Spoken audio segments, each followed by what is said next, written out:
think it's fair to say at this point that the reviews for 10th edition are in when it comes to Warhammer 40k, and it seems to be something of a split as to whether people are really liking it, really not liking it, or enjoying it but finding that there are some decisions that Games Workshop made that just flat out feel wrong.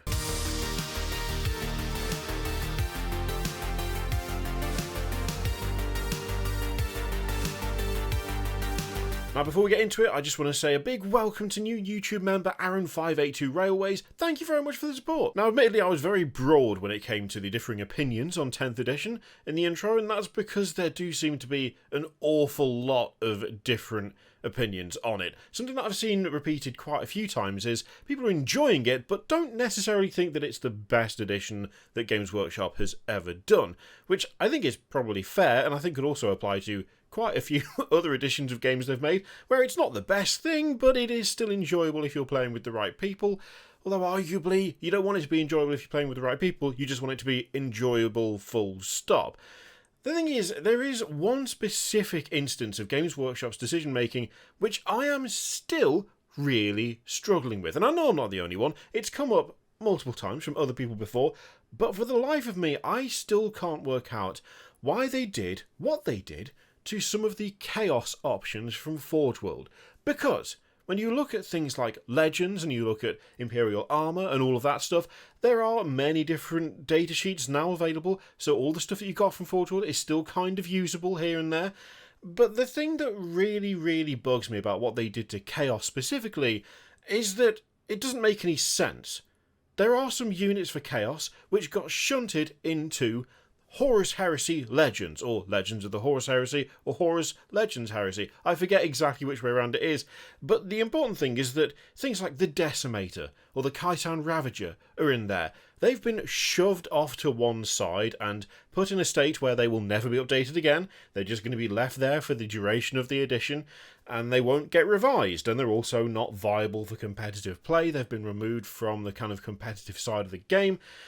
And a lot of this was done because Games Workshop want to balance Space Marines better, because there's so many Space Marines datasheets. That's why there's no Contemptor, that's why there's no Leviathan. They just took a bunch of stuff out that Space Marines previously had access to so that they could better balance that faction. Which is fine, in theory, if it's actually approached in a sensible way, which of course it's not, because things like Relic Terminators are still part of the Space Marines range, even though those are also based in the Horus Heresy.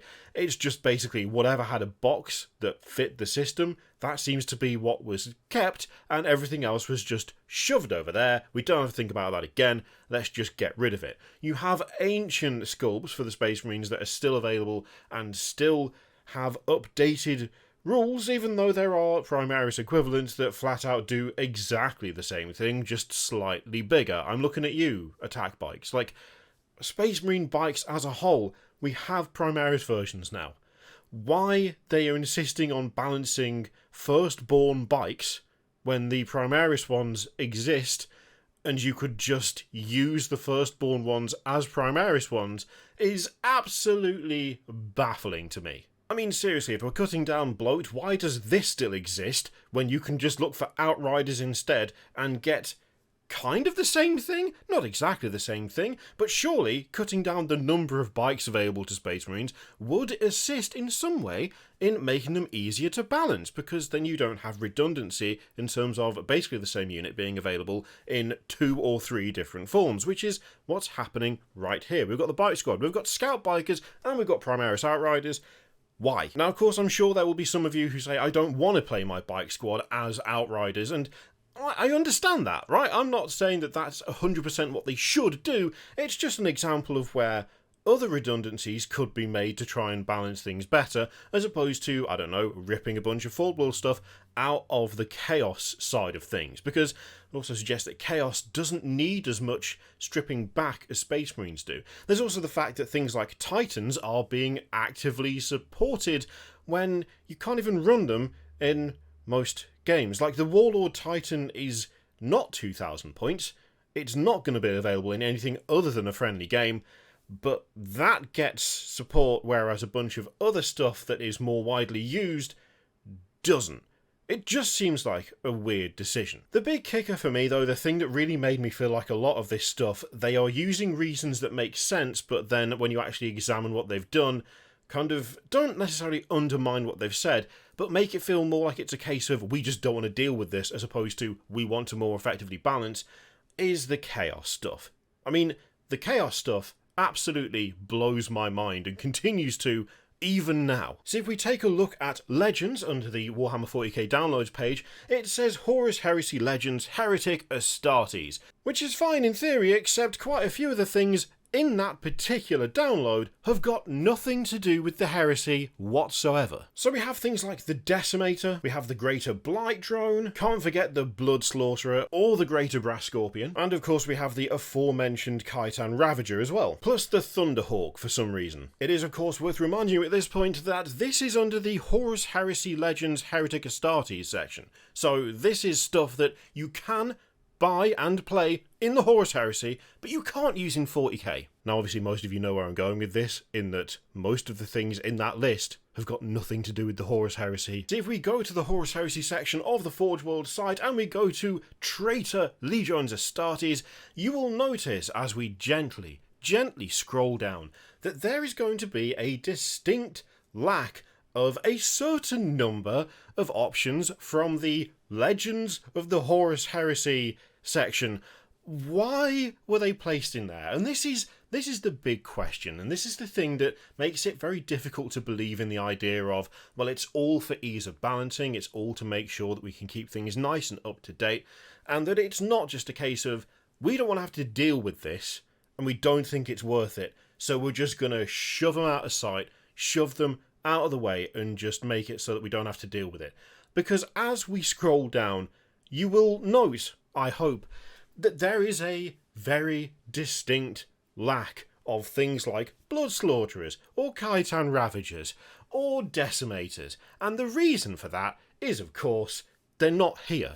And they never were. They were never part of the Horus Heresy. They were never part of this model range. At no point have they been available on this page, along with all the other stuff that is part of the Horus Heresy. Now, of course, you can buy a Blood Slaughterer, or a Greater Blight Drone, or a Khitan Demon Engine, but funnily enough, you're going to find those in the 40k section, not in the Horus Heresy section. Now, you can argue that it's just a label, it's just where they put them, and to a certain extent, you are correct if you make that argument. It is just where they ended up, and since they're not going to be supported anymore, does it really matter?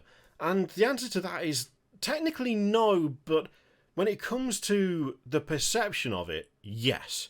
Like, where they end up, in a way, doesn't matter once the decision's been made, whether it's under, like, Horus Heresy Legends or whatever else. But the process of placing them there makes it look like they didn't want to have to deal with it, like they weren't interested, like it was a case of, we've got to do something with these as well. Should we make their own section where they would actually belong and actually sensibly be, given that they're nothing to do with the thing that we've given them the label for? Nah, we'll just shove them in there, whatever. It's a weird choice because it seems to give the impression of just push it out of the way and we don't have to deal with it after that. That's not necessarily a good look when it comes to the launch of a new edition, because it speaks to a kind of lack of care in that specific instance. And I don't think it would be bothering me that much if there weren't other instances of other stuff that just seem kind of off. Like when you look at the data slates, the data cards that we've had access to for a while now, the fact that so many of them had weird issues, the fact that, half the rhinos were missing firing decks, the fact that things like the Tank Commander for the Imperial Guard, the Tank Commander is a Lehman Russ. At no point in the actual data card does it tell you what tank the Tank Commander's in. Now, of course, that's not an issue for me. I know what it's in, because I have an armoured company, and as such I already know how that works. But the only reference to the Lehman Russ in that data card is when it comes to the weapons, where it says that it is automatically equipped with a Lehman Russ battle cannon. Outside of that, if you were new and you were looking to make an army, and you wanted to do a Tank Commander, you would have to deduce from reading the weapons as to which tank you're supposed to use. Because Tank Commander could mean from a Chimera, it could mean from a Leman Russ, it could also mean from a Rogel Dawn. Hell, it could even mean from a Baneblade. If you're new to the game, how would you know? Well, you wouldn't, because it doesn't tell you that on the data card. Little issues like that kind of stack up. And when it's combined with actively taking options away, as it is in the case of this Chaos stuff, and in the case of the Contempt of the Leviathan, all that sort of thing, it makes it seem like some stuff they just weren't that bothered with. And I don't know that that's a good look for me personally. Now, of course, that's before we even get to the kind of inherent thing of people spending a lot of money to be able to use these in their games and suddenly finding that they can't. But that is the core of it for me. There is something to be said for looking as though you really, really want to make sure that you are doing your absolute best with every part of something.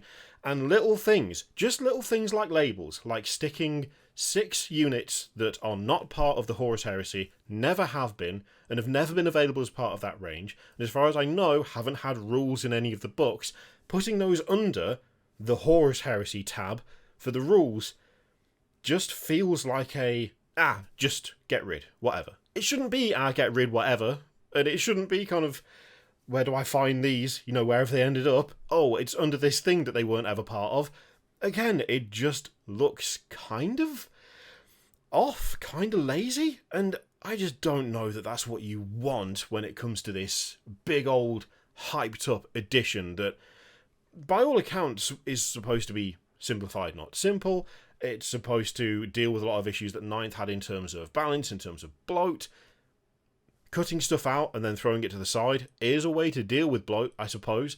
But if you're going to do that, at least make it look like it was something you really thought about, I guess. I'd be super curious to know what you think about this, because it's just been bugging me. It's just been one of those things where it's like, yeah, but why? Why specifically did they do that? Like, they could have put it anywhere. They could have put it anywhere else but the place it doesn't belong, but they didn't put it anywhere else. They just sort of shoved it. And I really want to know what the thinking was behind that, and whether anyone sat down and went, this has got nothing to do with this, right? we could make our own, like, another section for this. It's not too late for that, but they didn't. Why? I don't know. I'd be curious to know what you think. So, do let me know in the comments down below. In the meantime, feel free to click all the things. Patreon, video, subscribe, all that stuff. Click it if you want. You don't have to. It's not compulsory, but it would be nice. Thank you very much for watching, and I'll see you for the next one.